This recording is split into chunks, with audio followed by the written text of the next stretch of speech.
आज हम लोग इस नए साल में हिंदी का दूसरा किताब यानी दूसरा बुक सेकंड बुक को शुरू करेंगे। तो सबसे पहले कोचिंग का नाम दिमाग में रखेंगे। TNS coaching centre, Jadavpur Gopalganj, class 10th, subject Hindi. कौन सा सब्जेक्ट है ये? हिंदी है। और उसमें हमारे पहले पाठ का नाम है दही वाली मंगमा। इस किताब में कुल 5 चैप्टर हैं और पांचों चैप्टर को हम बारी बारी से रीडिंग करके उनको अच्छे तरीके से समझेंगे। ठीक है, तो चलिए हम लोग शुरू करते हैं पहले चैप्टर को, जिसका नाम है दही वाली मंगमा। और इसके लेखक का नाम है श्रीनिवास। इनका नाम क्या है जी? श्रीनिवास। जिन्होंने इस चैप्टर को लिखा है उनका नाम है श्रीनिवास। तो ये जो कहानी है दही वाली मंगमा, तो दही का अर्थ आप लोग समझते हैं, दूध से जो जमाया जाता है वो क्या बनता है? दही बनता है। और एक दही बेचने वाली है जिसका नाम है मंगमा। दही बेचने वाली का नाम क्या है? मंगमा। और ये जो चैप्टर है बड़ा ही फेमस है। इस चैप्टर में ये लेखक ने दिखाया है कि आज के समाज में या पहले के टाइम में, चाहे कोई भी आने वाला समय हो, ये घर घर की कहानी है सास और बहू की लड़ाई। यानी कि इस चैप्टर में आपको सास और बहू की लड़ाई, बेटे से अनबन, परिवार में एक दूसरे के प्रति जलन, और फिर उन जलन के बीच, उन झगड़े के बीच एक दूसरे के प्रति प्रेम, ये सारे चीज़ को इस चैप्टर में लेखक ने दर्शाया है एक कहानी के माध्यम से, जिसका शीर्षक उसने दही वाली मंगमा रखा है। शीर्षक का नाम क्या है? दही वाली मंगमा। और इस कहानी के लेखक का नाम श्रीनिवास। क्या नाम है उनका जी? श्रीनिवास जी। तो चैप्टर को शुरू करने से पहले हम पहले श्रीनिवास जी के बारे में जानते हैं। आप लोग किताब में देखिए, जो ऊपर सबसे काले अक्षर में लिखा गया है, उनके उसको पहले पढ़ते हैं और उनके बारे में जानते हैं, तब हम लोग चैप्टर को शुरू करेंगे। ठीक है, तो चलिए देखिए।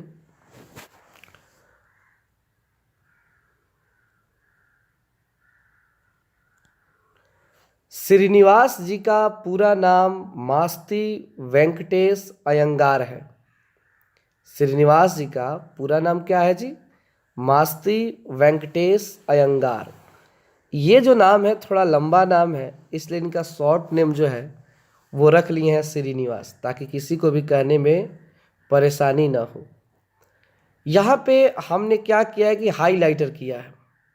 तो आप भी अपने पास एक हाईलाइटर रखिए और जो भी लाइन इसमें अंडरलाइन किया जाए, आप भी उस लाइन को अपने किताब में अंडरलाइन कीजिए, क्योंकि ये जो सवाल है वो आपको वस्तुनिष्ठ प्रश्न यानी कि गुलियाने वाले सवाल में बहुत ही हेल्पफुल साबित होगा, मतलब कि सहायता ही आपको प्रदान करेगा। यहाँ पे हमने पहले लाइन को ही अंडरलाइन किया है कि कारण ये है कि अगर आपसे सवाल एग्जाम में कर दे कि श्रीनिवास जी का पूरा नाम क्या है, तो आप क्या कहेंगे? तो मास्ती वेंकटेश अयंगार। इसलिए इसको हमने क्या कर दिया है? हाईलाइटर कर दिया। अगला है कि उनका जन्म 6 जून 1891 ईस्वी में कोलार जिला कर्नाटक में हुआ था। उनका जन्म कब हुआ था? 6 जून 1891 ईस्वी में। एक जिला है कोलार जो कर्नाटक में पड़ता है। किस राज्य में पड़ता है? कर्नाटक में। और उसी कोलार जिला में इनका जन्म 6 जून 1891 ईस्वी को हुआ था। इनका जन्म हुआ था श्रीनिवास जी का। तो ये भी जो लाइन है बड़ा ही इम्पोर्टेंट है कि आपसे सवाल यहाँ पे कर सकता है कि उनका जन्म कब हुआ था, तो आप कहेंगे 6 जून 1891। या पूछेगा कहाँ हुआ था, तो आप कहेंगे कोलार जिला के कर्नाटक राज्य में। ठीक है। श्रीनिवास जी का देहावसान हो चुका है। देहावसान का अर्थ होता है कि मतलब वे मर चुके हैं, अभी वो इस समय जिंदा नहीं है।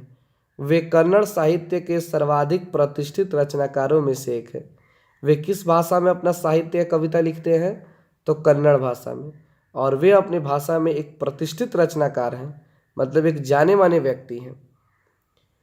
उन्होंने कविता, नाटक, आलोचना, जीवन चरित्र आदि साहित्य की प्राय विद्याओं में उल्लेखनीय योगदान दिया। यानी वे कविता लिखे, विभिन्न प्रकार के नाटक लिखे, विभिन्न मुद्दों की आलोचना की, शिकायत की, विभिन्न व्यक्तियों के जीवन चरित्र को लिखा कि वे कैसे व्यक्ति थे। तो इस प्रकार की कविताएं, इस प्रकार की लेखनी इनके हाथों द्वारा हुई है। साहित्य अकादमी ने उनके कहानी संकलन षणा कथेगुलु को सन 1968 में पुरस्कृत किया।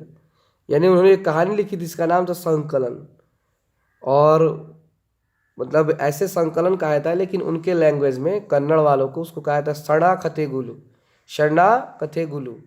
इसके लिए 1968 में इन्हें भारत सरकार द्वारा पुरस्कृत किया गया। और कौन सा पुरस्कार? उन्हें ज्ञानपीठ पुरस्कार प्राप्त हुआ। कौन पुरस्कार जी? ज्ञानपीठ पुरस्कार। यह कहानी कन्नड़ कहानियाँ नेशनल बुक ट्रस्ट से संभार ली गई है। ये कहानी कहाँ से ली गई है? कन्नड़ भाषा के नेशनल बुक ट्रस्ट से। इस कहानी का अनुवाद B.R. नारायण ने किया है। और कन्नड़ से हिंदी में इस कहानी का अनुवाद किसने किया है जी? B.R. नारायण ने। तो हमने अभी जाना लेखक के बारे में कि इसके जो लेखक का नाम है वो श्रीनिवास जी हैं। वेंकटेश अयंगार उनका पूरा नाम है, मास्ती वेंकटेश अयंगार। और उनका जन्म जो हुआ है 6 जून 1891 को कोलार जिला कर्नाटक में हुआ है। और इस कहानी को कन्नड़ से हिंदी में जो जिन्होंने अनुवाद किया उनका नाम है B.R. नारायण। तो चलिए अब कहानी की ओर हम बढ़ते हैं।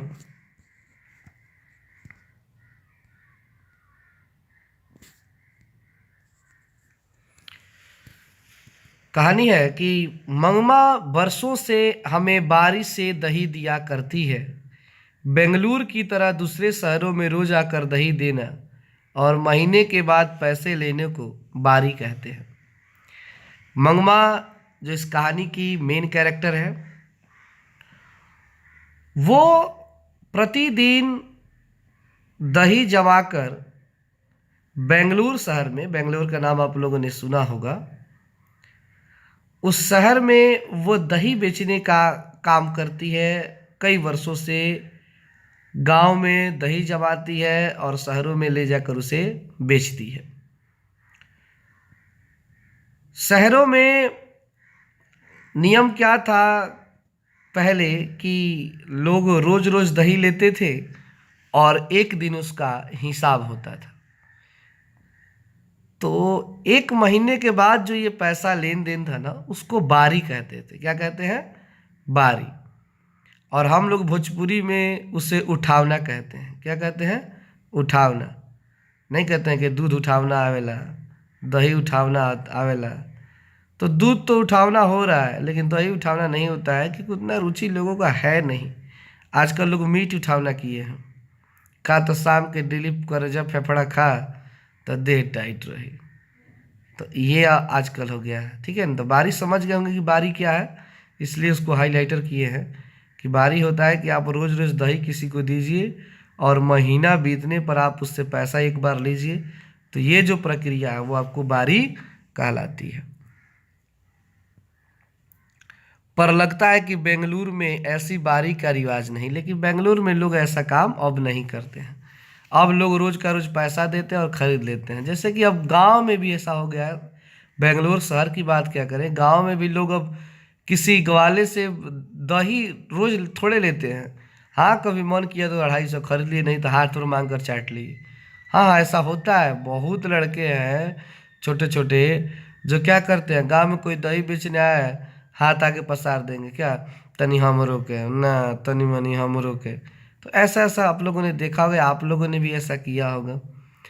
आमतौर पर जब भी मंगमा हमारे मोहल्ले में आती, तब वो हमारे घर आकर दही लोगी माँ जी बहुत बढ़िया है कहती है। हमें आवश्यकता होती तो हम ले लेते और उस दिन के भाव के अनुसार उसको पैसे दे देते या अगले दिन चुका देते। मतलब कि क्या होता है कि मंगमा जब भी दही बेचने आती है तो वो इन्हीं के घर की ओर से गुजर कर जाती है। तो वो जब भी आती है तो एक बात बोलती है कि माँ जी दही लेना है, बड़ा अच्छा दही है, इसका छाली खाकर देखिए, इसका स्वाद देखिए, आपके मुंह से छूटेगा नहीं। मतलब अपने दही की खूब बड़ाई करती है। अगर इनको लेना होता तो उस दिन का पैसा वो दे देती और वो दही उनसे ले लेती, या अगर मान लीजिए आज बाकी रह गया तो कल उसे किसी तरह चुका देती। तो ऐसे सिस्टम था उन लोगों को दही लेने का बेंगलोर में। यह हमारी उसकी बारी की रीति है। मतलब कि उनका एक उठावना है कि चलिए आज खरीदना है, लगभग रोज खरीद रहे हैं, तो आज पैसा नहीं है तो कल दे देंगे, एक बार 2 दिन का। तो वो भी कुछ कहती नहीं थी, वो भी मान जाती थी, क्योंकि ग्राहक को मैनेज करना पड़ता है। वह औलूर के पास किसी गांव की है। वह किस गांव की रहने वाली है? औलूर के पास कोई गांव है, वहां की वो रहने वाली है। उसके गांव का नाम शायद वेंकटपुर या कुछ ऐसा ही है। उसके गांव का नाम क्या है? वेंकटपुर या कुछ ऐसा ही है। आते समय हमारे मोहल्ले से ही होकर आना पड़ता है, और जाती बार भी हमारी तरफ से ही जाना पड़ता है। मतलब कि अगर वो आती है तो हमारे मोहल्ले से होकर जाती है, और फिर उधर से जब लौटती है बेच कर दही, तो फिर कहाँ से गुजरना पड़ता है? हमारे मोहल्ले से। मैं जरा उससे अच्छी तरह से बात करती हूँ, इसलिए गांव से कभी आते समय दोनों बार मेरे पास आ जाया करती। आकर आंगन में थोड़ी देर बैठती, सबसे बातें करती, पान सुपारी खाती। न रहने पर कभी कभी हमसे पान सुपारी मांग कर खाकर गांव जाती। ऐसे मौक़ों पर यदि मेरे पास समय होता तो वह अपना दुख सुख भी बताया करती। ये बताती हैं कि मतलब क्या होता है, कभी कभी दोनों टाइम मेरे पास आकर बैठ जाती है, मतलब जाते हुए भी और आते हुए भी, और अपना अपना दुख सुख सुनाना शुरू कर देती है कि जीवन में क्या है क्या नहीं है, कैसा होना चाहिए, सारी बातें वो बताती है। मुझसे भी सुख दुख पूछती, और मुझसे भी पूछती कि अपना कहिए, आपको कोई दिक्कत तो नहीं है। मुझे भला क्या सुनाती, यहीं की बिल्ली ने दूध पी लिया, चूहे ने कुमड़े में छेद कर दिया। मतलब कि डेली काम क्या था, देखिए ना, रात को दूध रखे थे तो जितना भी चूहा था सब उसी में रह गया। नीचे मीट बना कर रखे थे तो बिल्ली आई और उसे खा गई। तो ऐसे ऐसी बातें वो उनसे करती थी, मतलब नॉर्मल बातें। तब वह दुनिया ही ऐसी है कहकर अपने अनुभव की बातें सुनाती। बाद में यह भी कहती कि इस दुनिया में किस ढंग से चलना चाहिए, और वो उन्हें क्या समझाती थी कि उन्हें इस दुनिया में कैसे चलना चाहिए। मंगमा मुझे अच्छी लगती, मुझ में और उसमें घनिष्ठता हो गई। अब इन सब अच्छाई के कारण उन दोनों में क्या हो गया जी? दोस्ती हो गया।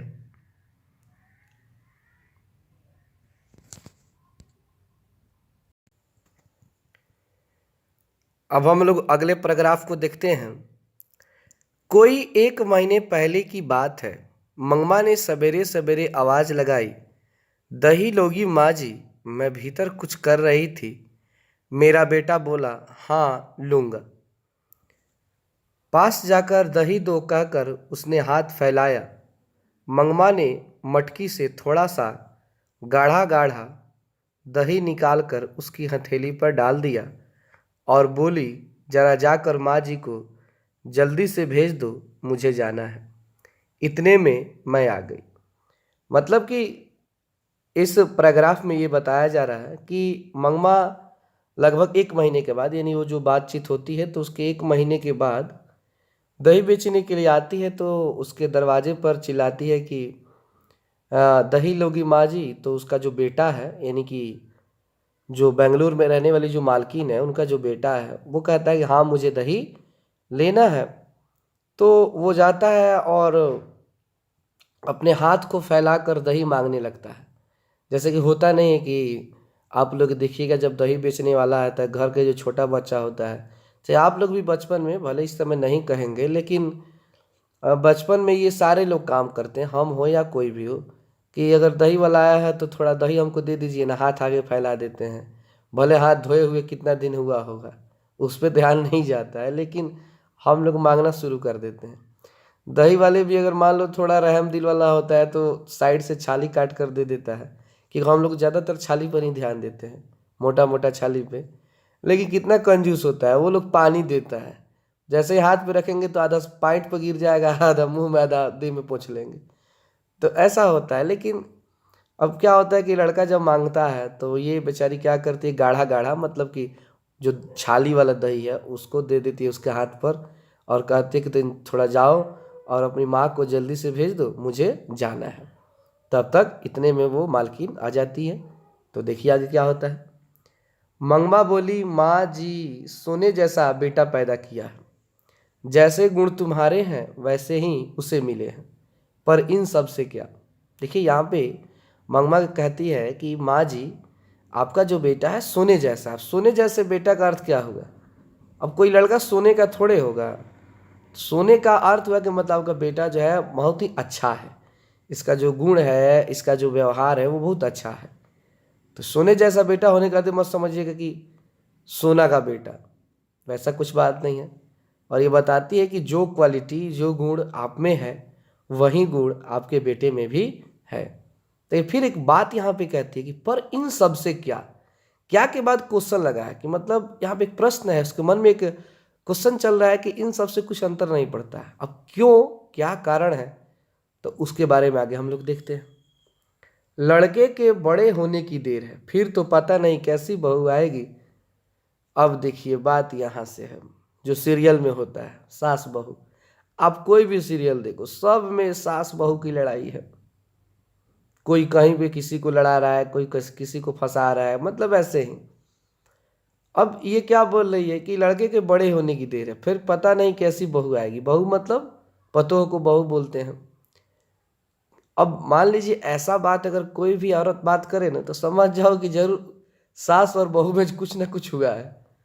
होता क्या है ना कि हम लोग गांव में या कहीं भी, गांव शहर बाजार, ये तो सब जगह है कि अगर सास झगड़ा करती है पतोह से तो गांव में जाएगी या जहाँ भी बैठेगी तो अपने पतोह का शिकायत करेगी कि देखिए ऐसी है वैसी है, हमरा साथ हेतर करती है, ओकरा साथ हेतर करती है, हमारे बेटा के हैंग कर ले बिया, दुका कर ले बिया। अगर तू लोगिन जाके पतोह के लेके बैठल लोगिन तो सास के खाली शिकायत करी कि देखी ना, हिती हिती बात पर लगत है लड़े, बताइए हमरा में कोनो गलती बा। तो मतलब ऐसी ऐसी बात लोग करना शुरू करते हैं। गलती दोनों में होता है, लेकिन कोई अपने आप को दोष नहीं देगा। सब कोई दोष किसको देगा? वो दोष देगा कि वहीं सामने वाला गलत है। बहू सास की गलत निकालेगी, सास बहू की गलत निकालेगी। और ऐसा आप लोगों के साथ होता होगा। आप लोग देखिएगा कि सास बहू में जब झगड़ा होगा तो तीसरा जो बीच वाला होता है बड़ा मजा लेता है, दोनों ओर की बात सुनता है और दोनों ओर जाकर क्या बोलेगा, हाँ हाँ तू ठीक बाड़ू, तार ससुर उतर ही है। सास के पास जाएगा, ना ना वो तार बड़ा पतो ही बिगड़ा बोले भी आई, वो गाँव के ही है, तू कहाँ से आई भी है। मतलब ऐसे ऐसी बात लोग करेंगे। तो उसी व्यंग पे ये बात हो रहा है कि लड़के के बड़े होने की देर है, फिर तो पता नहीं कैसी बहू आएगी। अब जो बच्चा अम्मा अम्मा करता पीछे पीछे घूमता है, उसे ही यह बात पता नहीं होगा कि अम्मा जिंदा है या मर गई। देखिए कितना दुख से ये बोल रही है कि जो लड़का आज आपको अम्मा अम्मा कह रहा है, एक टाइम भी नहीं छोड़ रहा है कि मेरी माँ कहाँ गई, वही लड़का जब इसकी पत्नी आएगी तो एक टाइम भी नहीं खोजेगा कि माँ जिंदा है या मर गई। मतलब इसका अर्थ हुआ कि जब बड़ा बेटा जब बड़ा हो जाता है तो अपने माँ बाप का फिक्र करना छोड़ देता है, केवल वह अपने पत्नी के कहे अनुसार चलता है। जो वो कहेगी वही वो करेगा, यही इसका सेंस है। मैंने पूछा, मंगमा क्या हो गया, बेटे ने तेरी बात नहीं मानी? वह फिर से बोली, छोड़िए माँ जी, भावरे लेकर आया। पति ही जब बात नहीं पूछता था तो बेटा क्या सुनेगा। इस पर मैंने पूछा, तेरे घर वाले ने तेरी बात नहीं मानी? अब जब वो मालकिन पूछती हैं कि क्या बात है, मान लीजिए कोई भी ऐसी बात सुनेगा तो वो पूछेगा ये क्या बात है, बेटे से कुछ झगड़ा हुआ है क्या, जो बेटे के बारे में आप ऐसा बोल रही हो। आप ही लोग मान लीजिए किसी के बारे में कुछ कहते हैं, छोड़ा उनकर बात मत बतिया, तो कोई भी आदमी क्या सोचेगा कि जरूर कुछ ना कुछ आपसे झगड़ा हुआ है, कोई अनबन हुआ है। तो वो पूछती है तो कहती है क्या कहें बेटा है, क्या कहें, बेटा तो बेटा है। जब पति ही मेरा बात नहीं सुनता था, और यहाँ पे एक शब्द है देखिएगा बड़ा ही, कि भावरे लेकर आया पति ही जब बात नहीं पूछता था। भावरे किसको कहा गया है? यहाँ भावरा उसके पति को कहा गया। भावरा मुझे लेकर आया और वही मेरा बात नहीं पूछता था, मुझे नहीं समझता था, मेरी कोई बात को नहीं मानता था, तो बेटा का क्या कहने जाए। तो इस पर भी पूछती है, क्या घर वाले ने तेरा बात नहीं माना? तो वह कहने लगी, अरे माँ जी, मेरे भाग्य में एक अच्छी धोती नहीं थी, किसी और ने पहन ली, वह साड़ी के पीछे उसी के चक्कर में लग गया। इसका अर्थ ये होता है कि उसका जो पति था ना, वह चाहता था कि उसकी पत्नी यानी मंगमा थोड़ा अच्छा कपड़ा पहने, थोड़ा सेंट उंट मार के रहे, थोड़ा मतलब नहीं होता है, सुंदर दिखे। अब ये क्या करती थी? दूध दूहती थी, दही बेचती थी और गोबर पाथती थी। उसे ये अच्छा नहीं लगता, मतलब वो आधुनिक सोच वाला था और ये पुराने ख्याल वाली थी। अब होता क्या है ना कि जब दो ख्याल वाले लोग एक जगह होते हैं तो उनमें मतलब नहीं होता है, सेटिंग नहीं बैठ पाता है। अब जिसके चलते क्या होता है, वो किसी और के साथ भाग गया, मतलब मंगमा को छोड़कर किसी और के साथ भाग गया। तो ये धोती पहनती थी। धोती का क्या मतलब कि नॉर्मल कपड़ा पहनती थी। साड़ी का अर्थ है कि मतलब कोई थी जो अच्छा कपड़ा पहनती थी, वो उसी के चक्कर में इसे छोड़कर भाग गया। तो वही बात कहती है, ये हंसी में बात नहीं है, लेकिन एक दुख है कि किसी का पति उसे छोड़कर किसी और के साथ चला जाए, बहुत ही तकलीफ होती है। जो भी हो, वह समझता रहा मेरा घर है, मेरी घरवाली है। तो लेकिन इसे लगता था कि मंगमा को कि वो समझता है कि मेरी घरवाली है, घरवाली मानता है, मेरा घर है, इसे लगता है चलो इतना तो मानता है ना, चलो किसी के चक्कर में लगा है तो क्या हुआ। इसलिए मैं भी चुप रही, घर वाला तो है। और ये चुप भी रही कि चलो कोई बात नहीं, कुछ भी कर रहा है घर में तो है, मतलब ये जानती थी कि ये किसी न किसी के चक्कर में है, लेकिन फिर भी वो उसे कुछ बोली नहीं। और यही उसकी गलती भी थी, बोलना चाहिए था उसे। सच कहती हूँ, अमृत बेचती रही पति खा गई। यहाँ पे देखिए एक लाइन है, अमृत बेचती रही पति खा गई। अमृत मतलब कि लोगों के लिए दूध दही का इंतजाम करती रही, वो अमृत ही होता है। और उसके चक्कर में ध्यान नहीं है कि पति कब हमारे हाथ से छूट गया। होता क्या है ना कि ये जो पुरुष होते हैं ना, ये बड़ा चंचल होते हैं। इनका दिमाग एक बार में 100 जगह काम करता है। तो इनको कंट्रोल करने के लिए अपने आप को अच्छा बनाना पड़ता है। कोई भी औरत है, अगर वो सजती धजती नहीं है, अगर ठीक से नहीं रहती है, और उसका पति जो है आधुनिक ज़माने का है, जैसे आज के टाइम का है, तो वो जरूर इधर उधर कुछ करेगा। तो ये थोड़ा होता है, हर जगह है। पता नहीं मेरे नसीब में क्या क्या लिखा है, पर आपको एक बात कहती हूँ, ध्यान रखिएगा। घरवाला जब घर आए तो अच्छी तरह कपड़े लत्ते पहन कर घुमा कीजिए। मतलब अब मंगमा को एहसास हो गया था कि उसका घरवाला उसे छोड़ कर क्यों गया है। तो वह कहती है कि देखिए, जब भी आपके घर वाले यानी कि आपके पति जब भी घर पर आए ना, तो अच्छा तरह से कपड़ा लता पहन कर घुमा कीजिएगा। मतलब ऐसा कि उसे देखने के बाद आपके पति को वो अच्छा लगे, कि घर से वो बाहर से आ रहा है। घर से बाहर से आ रहा है तो कई लोगों को देख कर आया होगा, कुछ अच्छे लोगों को देखा होगा, कुछ बुरे लोगों को देखा होगा। अगर उन अच्छों में से आप अच्छी दिखेंगी तो उसका दिमाग इधर उधर नहीं जाएगा। मर्दों का मन बड़ा चंचल होता है। चंचल का अर्थ क्या होता है? जो एक जगह ना रहने वाला हो।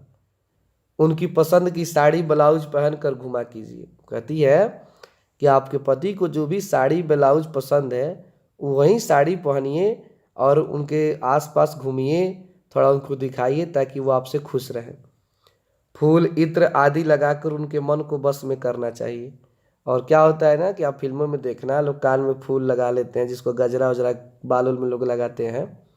इत्र मतलब सेंट उंट मार कर थोड़ा रहना चाहिए ताकि वो आपके बस में रहे। मतलब ये मंगमा समझाती है, ऐसा होता भी है कि अगर आप भी उसी व्यक्ति के पास रहना चाहेंगे जो व्यक्ति साफ सुथरा हो, जिसके पास बैठने पर वो बदबू ना दे। मान लो कोई आदमी बदबू देगा, उसके पास आप लोग बैठिएगा।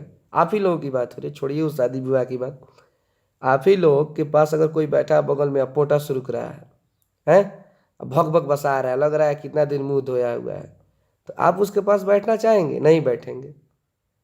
तो क्या होना चाहिए कि कभी भी आप आपको भी किसी के पास बैठिए ना, तो मतलब कम से कम नहा धोआ के, कपड़ा बढ़िया साफ सुथरा पहन के, अगर हल सेंट हो तो हल्का सेंट, ज़्यादा नहीं कि बस आए ना जोत दे, मतलब हल्का हल्का लगा के बैठना चाहिए ताकि जो बगल वाला बैठे वो आपसे खुश हो सके, आपके साथ बैठने का उसे मन करे। ठीक है ना। आपने जो साड़ी पहन रखी है काम धंधे के लिए ठीक है, जब घर में अकेली रहती हैं तब के लिए यह ठीक है। कहती है कि जो आपने अभी जो साड़ी पहनी है ये नॉर्मल साड़ी है, तो अभी आप काम धाम कर रही हैं घर में और अकेली हैं तो कोई बात नहीं है, यह ठीक है। लेकिन शाम के समय एक बढ़िया साड़ी पहन कर रहना चाहिए। यहाँ पे क्यों कह रही है शाम के समय, क्योंकि इनके शाम के पति काम करके जब बाहर से आएंगे तो उनके सामने जब होना तो उनके आने से पहले थोड़ा नहा धोवा के बढ़िया साड़ी पहनकर रहना चाहिए। मुझे ज़रा हंसी आई। अब भाई किसी को भी इस बात पे हंसी आएगी, आप लोग भी मुंह दाब के हंस रही हो, लड़के तो मुंह बा के एकदम हंस रहे हैं, तो इस बात पे किसी को भी हंसी आएगी। लेकिन हंसने वाली क्या है, मतलब ये तो नॉर्मली सबके घर में है। लेकिन ऐसा लगा कि अनुभव से कितनी बड़ी बात कह रही है, लेकिन वो सोचती है कि देखिए इसके पास कितना बड़ा अनुभव है। जब नहीं होता है कि समुद्र की गहराई कितनी है वही बता सकता है जो कभी समुद्र में उतरा हो, कभी समुद्र में गया हो। बाहर वाले तो केवल अंदाज़ा लगाते हैं, भाई बस ठेहुन भर, ज़्यादा नहीं है ठेहुन भर, उसमें कभी गया नहीं होगा लेकिन अंदाज लगा देगा। लेकिन जो व्यक्ति उस चीज़ से गुजरा होता है ना तो वो सब चीज़ जानता है। अनुभव बहुत बड़ा चीज़ होता है।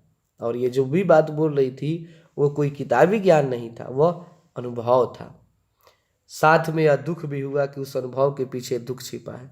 और इससे दुख भी होता है कि देखिए कितना बेचारी पीड़ा में जब उस दृश्य को याद कर रही होगी कि उसका पति उसके साथ था तो कितना खुश थी, और जब उसे छोड़कर चला गया तो कितनी दुखी रहती होगी। किसी के भी जीवन में अगर ऐसा कंडीशन आए ना तो आदमी बहुत दुखी होता होगा। मैं बोली हाँ मंगमा, तुम्हारी बात 16 आने सच है। 16 आने सच का मतलब थोड़ा सा भी गलत नहीं है, ये बिल्कुल सही है। बाद में मंगमा बोली देखिए माँ जी, आदमी को वश में रखने के 3-4 गुण हैं। मतलब ये अब समझाती है उस मालकिन को मंगमा कि देखिए अपना जो आदमी है, आदमी का अर्थ क्या हुआ, अपना जो पति है जो मर्द है उसको अपने बस में अगर रखना है तो 3-4 गुण को सीख लीजिए। कुछ लोग कहते हैं कि टोना टोटका करो या जड़ी बूटी खिलाए, तो देखिए इस शब्द को हमने हाईलाइटर किया है। टोना टोटका करो या जड़ी बूटी खिला दो। टोना टोटका समझते हो, जड़ी बूटी मतलब जानते हो आजकल एक फैशन चला है ना कि किसी को बस में करना है तो ओझा से मतलब कुछ बना के खिला दो, टोना टोटका करा दो, क्या तो आपके बस में हो जाएगा। ऐसा कुछ नहीं होता, ये सब बकवास है। गांव में लोग ये काम ज़्यादा करते हैं। जब कोई व्यक्ति जैसे शराब पीता है या घर में बहुत झगड़ा करता है तो लोग क्या करते हैं, कुछ बना के खिया दो ना उनका लोग से, सब तार बात करे लगी हैं, जौन तू कहबू तौन करी है। लेकिन ऐसा कुछ भी नहीं होता है। अरे कहावत है दवा से तो मसान ही जागता है।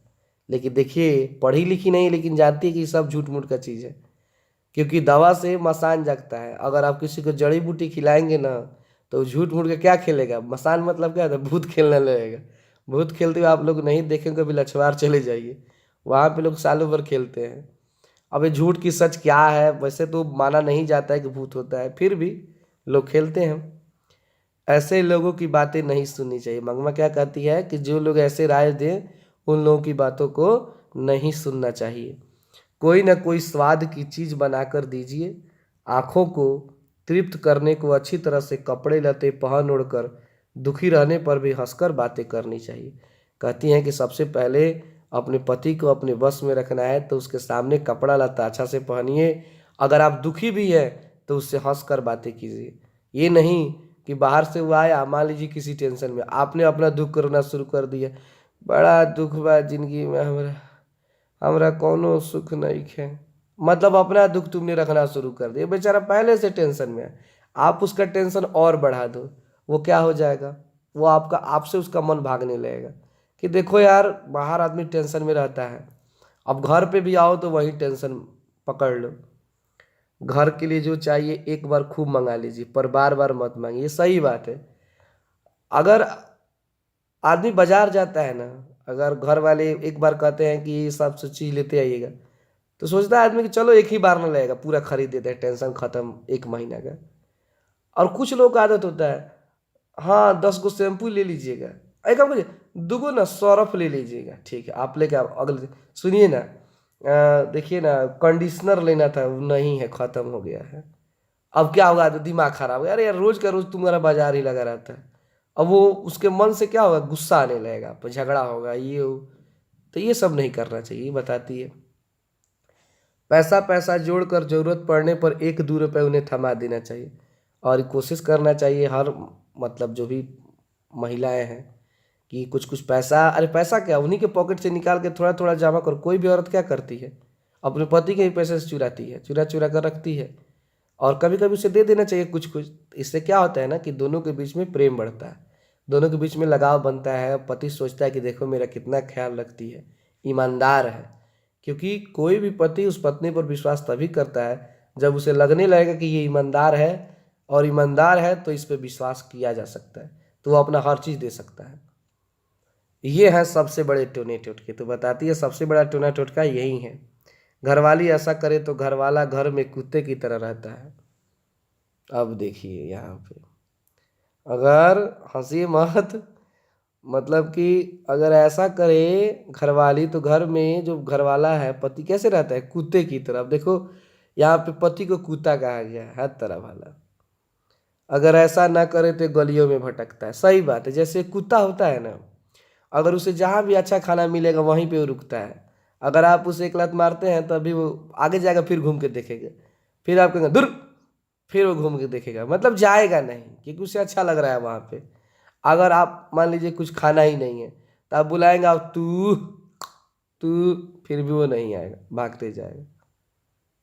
तो मतलब हाँ, सेम ही है, ठीक ही है। मुझे मंगमा की बात के चमत्कार से आश्चर्य हुआ, दो इधर उधर की बातें करके मैंने उसे भेज दिया। तो ये सारा बात उनको अच्छा लगता है, फिर उन्हें वो समझाती है कि हाँ हाँ तुम्हारा बात ये अच्छा है। तो आज हम लोग यहाँ तक पढ़े, ठीक है। इसको आप लोग बढ़िया से फिर से आप अपने से पढ़ेंगे, इसे समझेंगे, और फिर अगला पैराग्राफ कल हम लोग पढ़ेंगे, ठीक है। आज के लिए इतना ही।